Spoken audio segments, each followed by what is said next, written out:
Welcome to another edition of Thursday's Thoughts, continuing still in the series, The Doggone Truth, with my little buddy who is awake this time, and I gave him his bone, and hopefully we can get through this like last time. Last time was uneventful, and he relaxed and was pretty much sleeping the whole time. I don't think that's going to happen this time, but we will get through it, and hopefully it's a good episode. Again, continuing in the series, The Doggone Truth.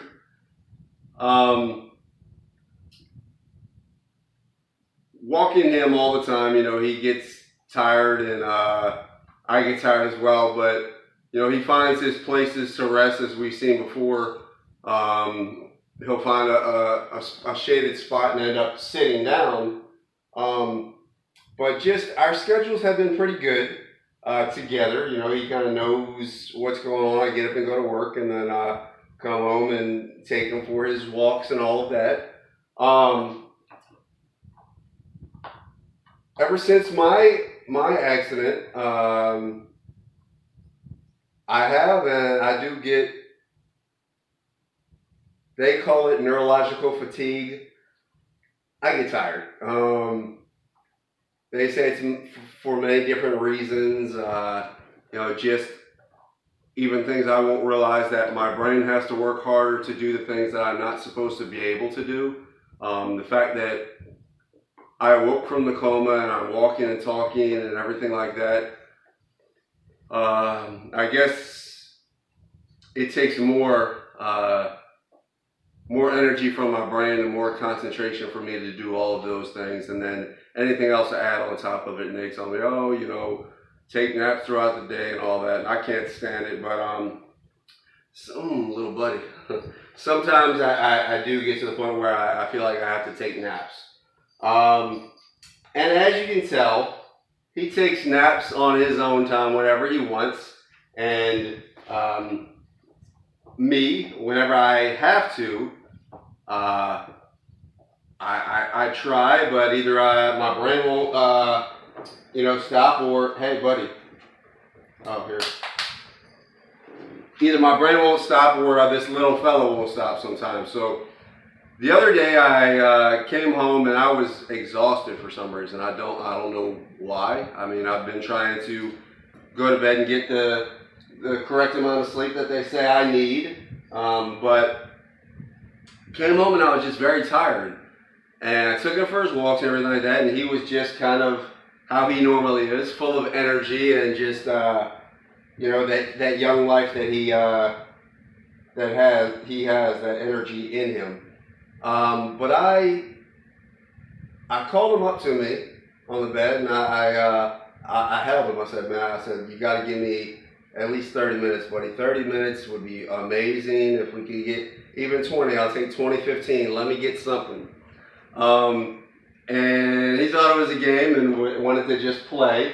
And I finally got to the point where I was like, I just grabbed him.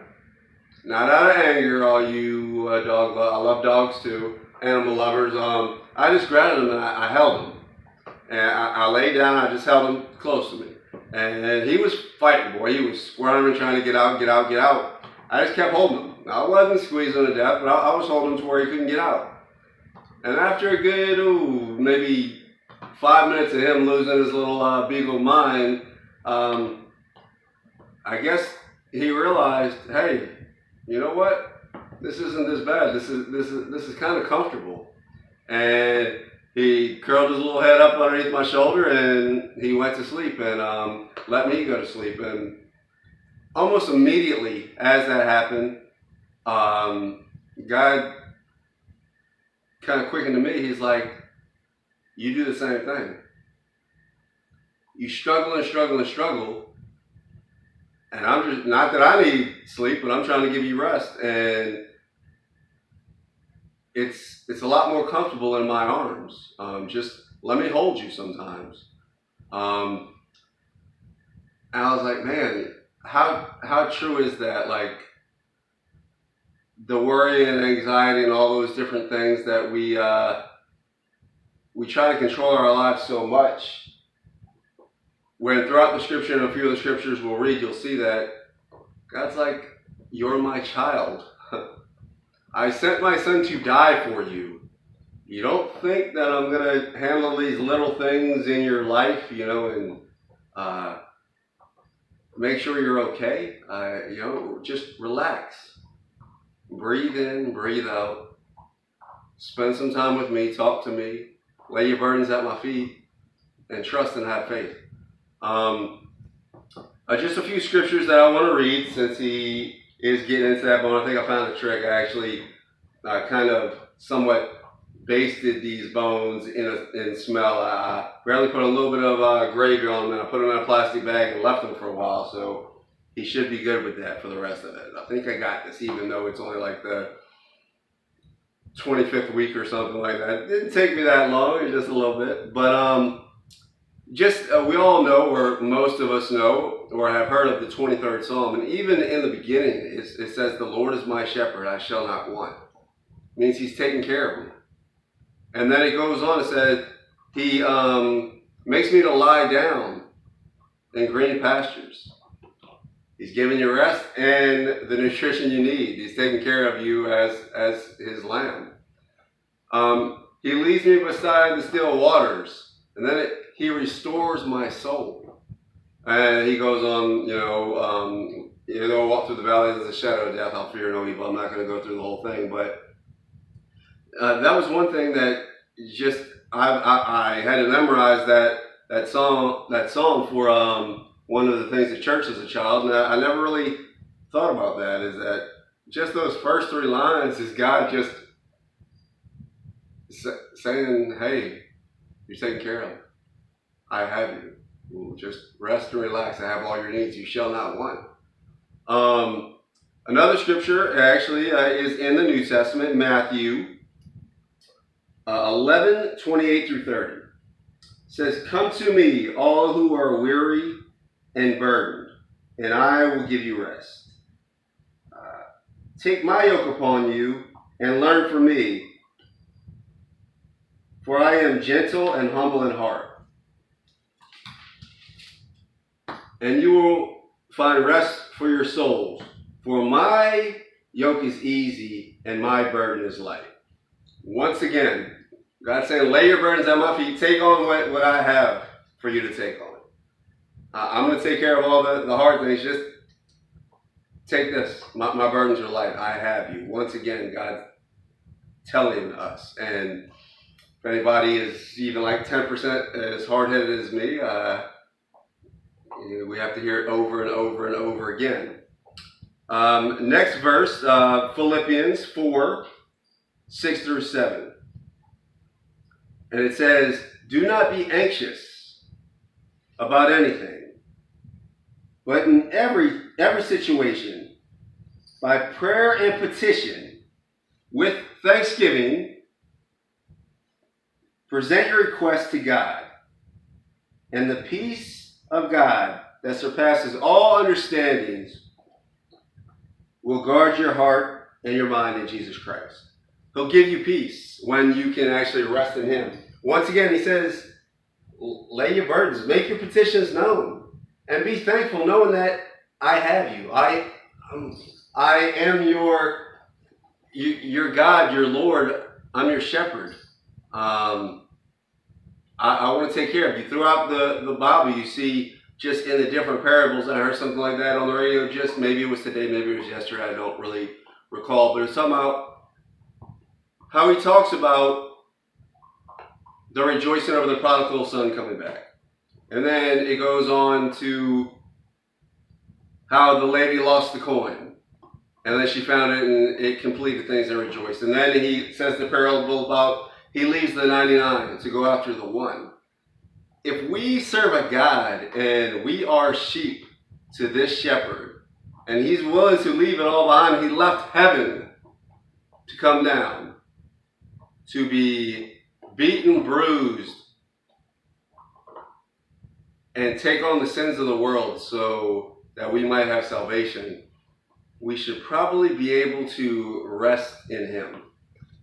And you know, I'm like I said, when I try to go to sleep, when he knocks out, because he will knock out quick, he goes 100 to 0, and then he recharges and goes back up to 100. But whenever he's out, I heard him try to catch me a couple minutes of rest. But my brain's always like, oh, the things you can do, the worry about all these things. I got to get this done, got to get everything taken care of. You know, my battles, the battle of life, just living. And God's like, I'm fighting your battles. I will direct you. I am the commander in chief. And even as we look at Exodus, the last thing I'm going to say is it was Exodus chapter 14, where they've gotten out of, God has delivered them and brought them out of Egypt. And, you know, they get to the Red Sea. And then Pharaoh and his army said, oh, we're not letting them go, we're coming to get them.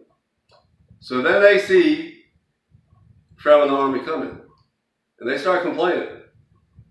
And Moses, you know, is petitioning God, what is going on? Like, what's going on? And then, like I said, chapter 14, and that is verses 13 through 14.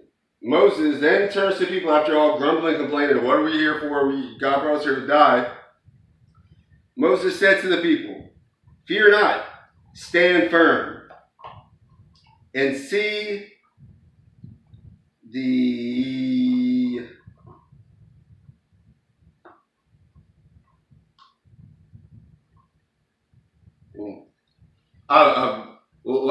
let me start over that. I still can't read this word, but I'm gonna put something in its place. Okay, well, technical difficulties. The other one recorded most of the way through, so I'm just gonna finish this out because it was a little long anyway. But like I was saying, the last verse I wanted to read was Exodus 14, 13 through 14. After all the grumbling and complaining, they're out in Egypt. Moses turns to the people and says to the people, fear not, stand firm, and see the power of the Lord, which will work for you today. For the Egyptians you see today, you will never see again. The Lord will fight for you, and all you need to do is be silent. Some versions say be still. You know, a lot of times, like I said, even with him, you know, I find myself, when he actually goes to sleep and rest for a little bit, I try to go to sleep real quick and take a nap. But my brain's thinking about all the things I need to do and take care of, and oh, I got to do this, got to do that.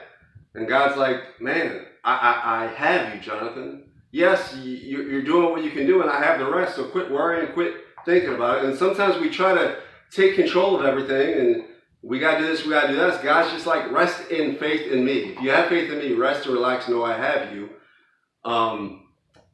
Because honestly, if we think we can do it better than God, we don't need, we need to help him or something like that.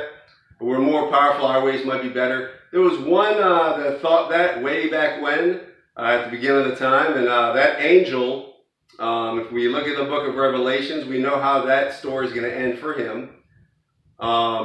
His name was Lucifer, aka Satan, and I don't think any of us want to end up that way. So again, as I close this, hopefully this makes you guys think and put more faith and trust in God, not just for your salvation, but for your daily needs and your direction in life. I'm trying to do it. I know it's a struggle because we don't see things sometimes as quick as we think they need to be, but God's will, God's timing, even the things he lets us go through are ultimately for our good. But please keep me in prayer. Love you guys. We at least have one more left. He's been decent until I try to do this again. That's why I'm piecing this one together, because he was being a little, let me speak positive into your life. He is amazing, and we will see you guys next week. I am going to take you for a walk. Maybe you'll calm down, okay? All right, love you guys. seems so far away. You're not alone, stop holding on and just be here.